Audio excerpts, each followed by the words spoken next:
ఇందిరమ్మ మాకు ఎంత ముఖ్యమో ఎన్టీఆర్ కూడా అంతే ముఖ్యం.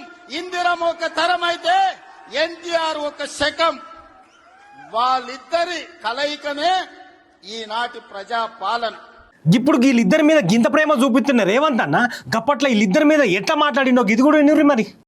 ఒకనాడు ఇందిరాగాంధీ పెట్టుకుంది తెలుగుదేశం పార్టీతో, ఎక్కడికి పోయిందో మనం చూసినాం.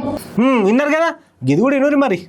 84లో ఎన్టీ రామారావు గారు తిరిగి ముఖ్యమంత్రి అయిన తర్వాత వారు ఏమనుకున్నారంటే, నేను దైవాంశ సంభూతుణ్ణి, అందరు కలిసి మీరు నా పాదాలకు మొకరిల్లండి అని చెప్పి ప్రజాస్వామ్య స్ఫూర్తికి విరుద్ధంగా వారి అహంభావంగా ప్రవర్తిస్తున్నారని ప్రజలు అనుకున్నారు.